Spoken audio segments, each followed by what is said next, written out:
नमस्कार, आप देख रहे हैं सी इंडिया न्यूज, एक अनदेखा सच और मैं हूं आपके साथ अनीशा। इंदौर में धार जिले के पढ़ने वाले 110 छात्र छात्राओं को आज विधायक निधि के चेक वितरित किए गए, जिसका उद्देश्य ऐसे छात्र जो आर्थिक रूप से सक्षम नहीं हैं और इंदौर में रहकर पढ़ाई कर रहे हैं, जिसको लेकर आज विधायक के छोटे भाई द्वारा ऐसे ही छात्र छात्राओं को 5-5 हजार रुपए का चेक वितरित किया गया। इस दौरान उन्होंने कहा कि छात्र छात्राओं को कॉम्पिटिटिव एग्जाम और अन्य एग्जाम के लिए यह राशि उपलब्ध कराई गई है। उन्होंने कहा कि धार जिला ग्रामीण क्षेत्र गरीब तबके से आता है। इस उद्देश्य से विधायक द्वारा छात्रों को सहायता उपलब्ध कराई गई है, जिसमें अलग अलग कोचिंग व अलग अलग कॉम्पिटिटिव एग्जाम को लेकर छात्रों की मांग को ध्यान में रखते हुए उन्हें विधायक निधि उपलब्ध कराई गई। कुल 110 छात्राओं को चेक वितरण किया गया है।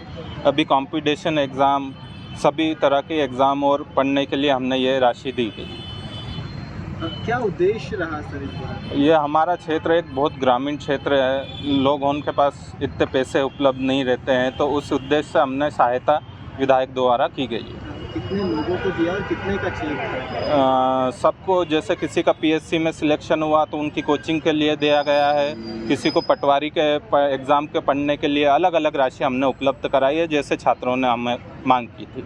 ये क्या विधायक निधि से? नहीं, ये स्वेच्छा अनुदान रहता है, विधायक का एक हक रहता है कि किसी को मदद कर सके।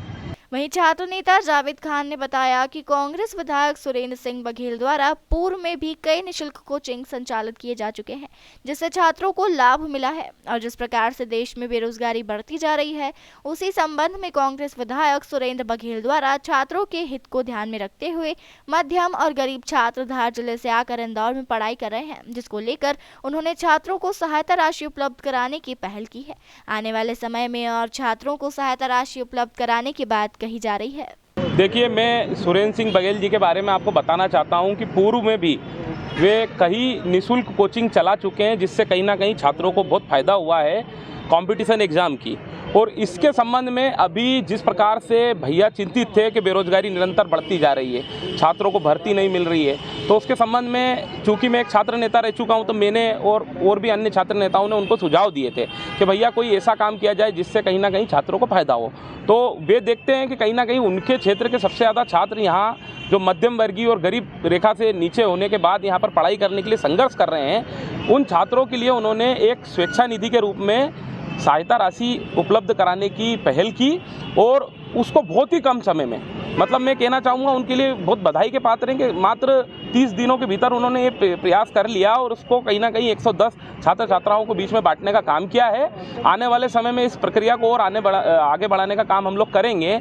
और भैया ने इस चीज़ को इसलिए इसमें देख कर करा है कि जो छात्र कोचिंग में पढ़ाई कर रहे हैं, जो ज़्यादा ही कहीं ना कहीं गरीबी रेखा से नीचे हैं, उन छात्र छात्राओं के लिए, और जो छात्र छात्राओं की इसको सच में ज़रूरत है, उसके लिए उन्होंने ये कार्य किया है। तो मैं ये कहना चाहता हूँ कि 230 विधायकों में से कोई भी ऐसा विधायक नहीं होगा जो इस प्रकार का कार्य कर रहा है। मैं आने वाले समय में ये प्रयास करता हूँ कि पहल भी करता हूँ कि कहीं ना कहीं 230 विधायक में से 229 जो विधायक बचे हैं वो भी इस प्रकार का काम करें और हमारे मध्य प्रदेश में गरीब युवाओं को आगे बढ़ाने का काम करें। तमाम खबरों के लिए जुड़े रहिए हमारे साथ और देखते रहिए सी इंडिया न्यूज, एक अनदेखा सच।